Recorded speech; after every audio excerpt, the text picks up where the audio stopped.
Pangatlo, nang natuwa ang kanyang mga alagad nang siya'y dumating, muling ipinakita ni Jesus ang kanyang mga sugat.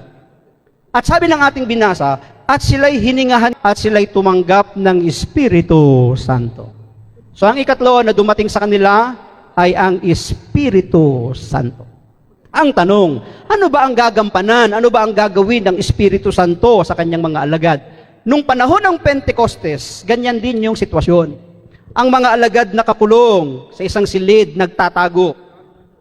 Pero nang bumaba ang Espiritu Santo sa dila ng apoy, tulad ng dila ng apoy, sabi ng Biblia, nang sila'y napuspos, sila'y lumabas na mga silid, nagpunta sa mga lansangan at nangaral patungkol kay Jesus. Nawala na yung takot nila eh.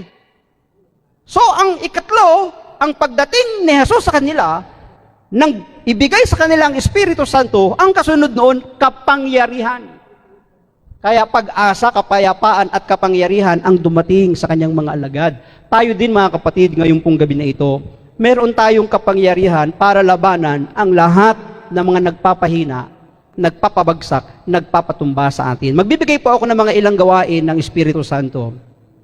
Ang isang gawain ng Espiritu Santo ay ang gumabay. Kung wala ang gabay o patnubay ng Espiritu Santo, maaaring tayo ay maligaw. Kaya nga kailangan natin palaging nag-aaral, nagbabasa ng kanyang mga salita para sa panahon ng pagsubok, problema, suliranin, yung patnubay ng Diyos, patnubay ng Espiritu Santo ay manatili sa atin.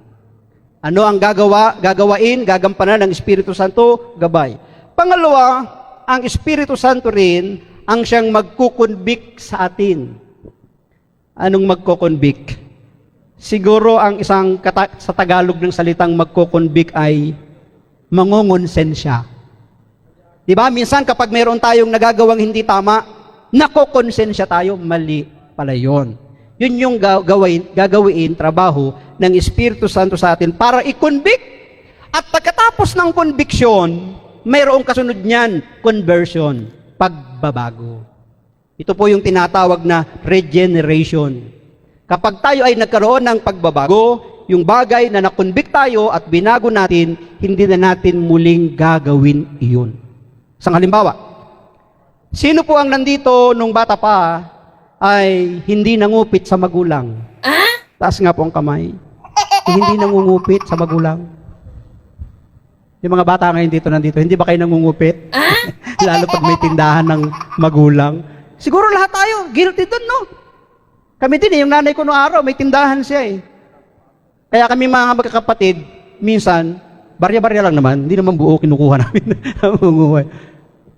Ngayon, sabi ng Biblia, sabi ng Proverbs, ang pagkuha ng anak sa magulang sa mabuting paraan ay katumbas ng pagnanakaw.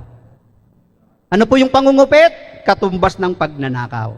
Sabi ng aklat ng Revelation, ang mga magnanakaw walang bahagi sa kaharian ng langit. Ngayon, nung marinig mo yon, malaman mo na ang pangungupit pala ay hindi tama, maling gawain, ang Espiritu ang tutulong sa atin para magkaroon ng regeneration, pagbabagong buhay. Kaya ang gagawin mo, hindi mo na gagawin yung pangungupit. Tanong, bata lang ba nangungupit? Ano yung mga misis? Habang tulog yung mister, nakasabit yung pantalon sa likod ng pinto. Binawasan yung laman ng pitaka. Ano ang tawag doon? Pangungupit. Ngayon, nalaman mo na ang pagkuha sa pitaka ng asawa mo na hindi niya alam ay pagkupit, dahil yun ay katumbas ng pagnanakaw, hindi mo na yun gagawin. Kung kukuha ka man, magpapaalam ka na para hindi ka magkasala. Yun yung pagbabago. Mga misis lang ba ang nangungupit? Yung mga workers. Meron po ako napuntahang isang gawain. May oras pa naman, di ba? Sinisipat-sipat kayo oras. Meron po ako napuntahang isang gawain nung ako po ay nasa Bulacan pa. Meron po isang gawain sa bandang bukid-bukid eh. Bukid na, medyo sulok na ng bandang Bulacan. Anniversary nila, chapel. Ako yung pinaka-guest nila doon. Merong lumapit na sister sa akin, sabi niya, Brad, sabi niya, may dala akong paborito mo.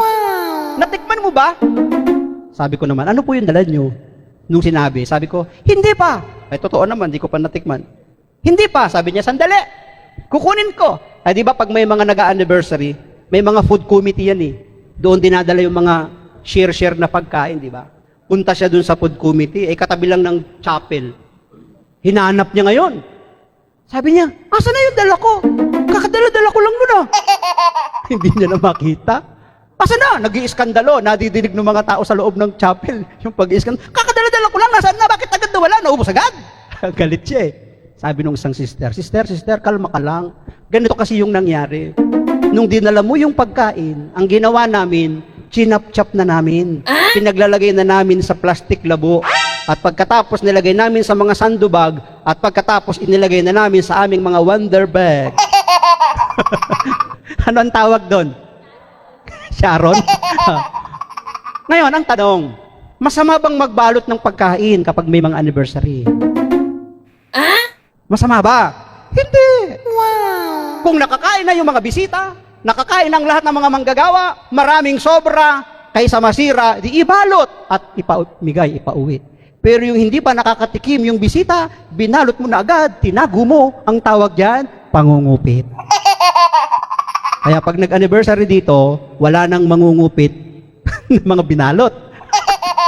Sabihin mo sa katabi mo, walang ganyan sa nabotas. Regeneration, pagbabagong buhay. Yun ang gagawin ng Espiritu Santo. Marami pa mga kapatid, pero sa mga susunod po mga pagbasa sa mga susunod na linggo, actually, mapapakinggan po natin yung ministry ng Banal na Espiritu. Inaanyahan ko na ho kayong tumayo at palakpakan natin ang ating Panginoon. At balikan natin yung ating pinagnilayan. Ang pagdating ni Jesus sa gitna ng mga alagad na mga natatakot ay pag-asa. Pangalawa, ang pagdating ni Jesus sa gitna ng kanyang mga alagad na natatakot ay kapayapaan. Kapag kasama natin ang ating Panginoon sa ating buhay, hindi dapat mawala sa atin ang pag-asa at ang kapayapaan. Kapag hindi mo na natin alam ang inyong gagawin, ang sabi nga, kapag hindi mo na kaya ang mga pagsubok at problema sa buhay, tuhurin mo. Paano naman natin tutuhurin? Ang ibig sabihin nun, luluhod tayo, pipikit ang mata, mananalangin at hihingi ng tulong sa Panginoon, sapagkat ang hindi natin kaya, ang Diyos ang tutulong sa atin.